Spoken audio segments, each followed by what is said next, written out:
Hopefully वैसे तो आपने कर ही लिया होगा, लेकिन एक दफ़ा बस मैं आपकी तसल्ली के लिए ये आपको करके दिखा देता हूँ।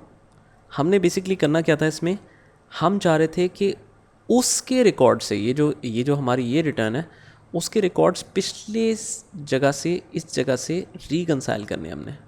तो हम देखना चाह रहे हैं कि इस इनवॉइस का इधर तो 6.32 अमाउंट है, उधर क्या अमाउंट है इसकी। तो हम लिखेंगे इक्वल्स टू वी लुकअप।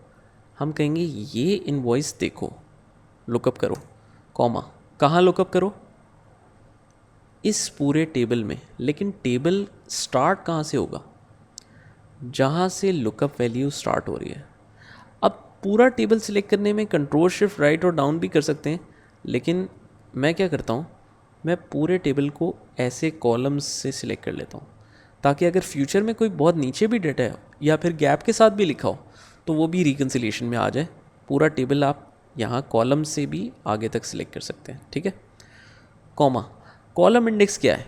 अब यहाँ पर आप नोटिस करेंगे कि डिटेल्स में ये लग तो रहा है कि एक ही कॉलम में लिखा हुआ है, लेकिन एक्चुअली अगर हम यहाँ से देखें तो ये 2 कॉलम्स में है।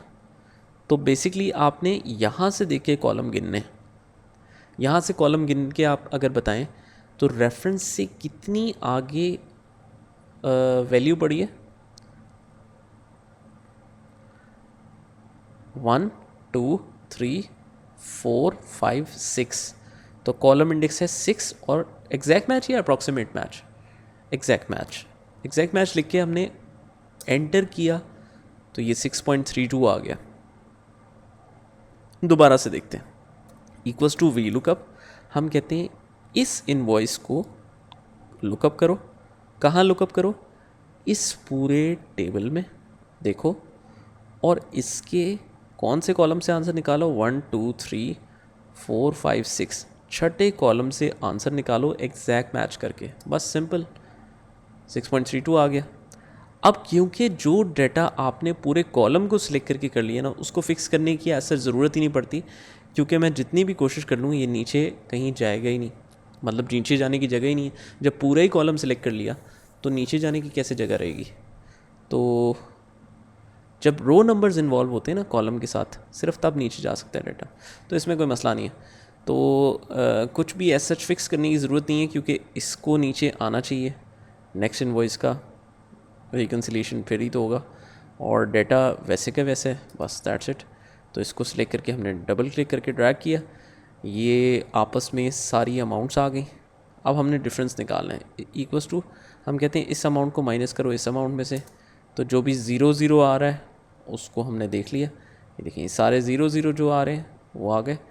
हम जो है अगर कॉमा स्टाइल कर देना उसके बाद, तो ये देखें ये बड़ा आसान हो जाएगा देखना।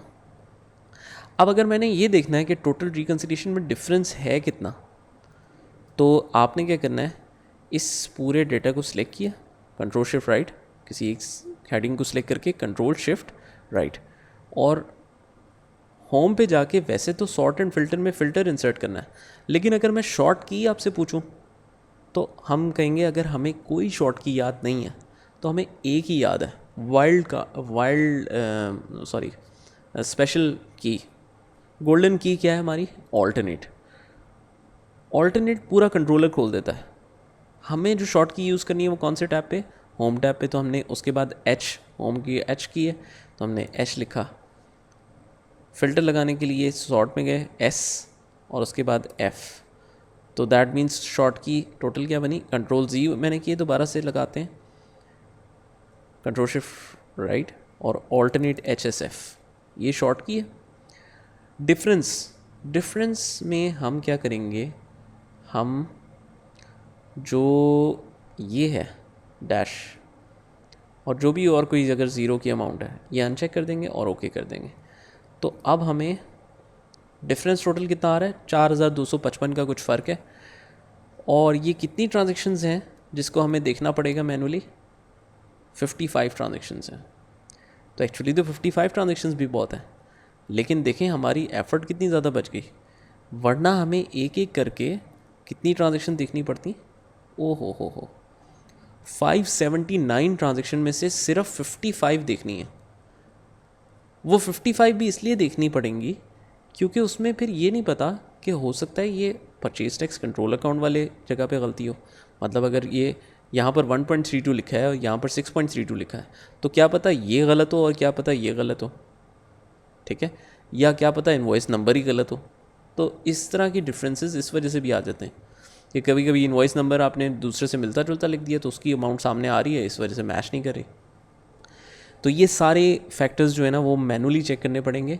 लेकिन जो सिंपल वाला काम था कि जी इसका इनवॉइस नंबर देखो, उधर उसकी अमाउंट क्या है नोट करो, फिर सामने लिखो हाँ दोनों मैच हैं, कलर कलर, ये कितना फजूल काम है। तो 1 मिनट में हमने ये सारी रिकन्सिलेशन कर ली, हमें एग्जैक्टली पता है कि कौन सी चीज़ का कितना डिफरेंस है, और ये रिपोर्ट फुली रिलायबल है। मतलब इस पर कोई शक नहीं किया जा सकता कि अगर आपने वी लुकअप के थ्रू प्रॉपर आपको पता है कि मैंने वी लुकअप सही लगाया है, तो फिर कोई मसला ही नहीं है। तो देखिए इस तरह से बड़ी बड़े डाटा की रिकन्सिलेशंस वी लुकअप से बिल्कुल हलवा हो जाती हैं। दैट्स वाई ये इतना इम्पॉर्टेंट फार्मूला है कि हर कंपनी में आपका वी लुकअप का यूज़ तो आना ही आना है, ठीक है। तो इसको अच्छी तरीके से प्रैक्टिस कर लें, हर सिचुएशन पे आपको पता होना चाहिए। ये प्रैक्टिस करें, फिर हम आगे चलते हैं।